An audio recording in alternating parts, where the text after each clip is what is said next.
ito yung resulta pag hindi na kickstart. Yan, kinakalawang na po yung kanyang cylinder block, yung sa may gilid, pati na yung piston niya mayroong kalawang, kaya ayaw mag kickstart.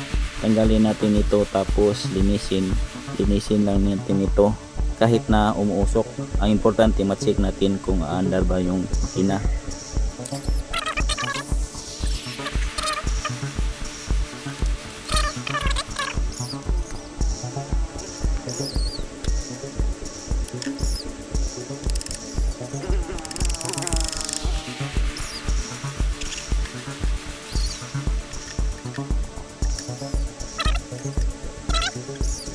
Yan po ang ganyang hitsura ng cylinder, gilid ng cylinder block, kaya ayaw mag-kickstart dahil may stuck up na po siya dahil sa kalawang.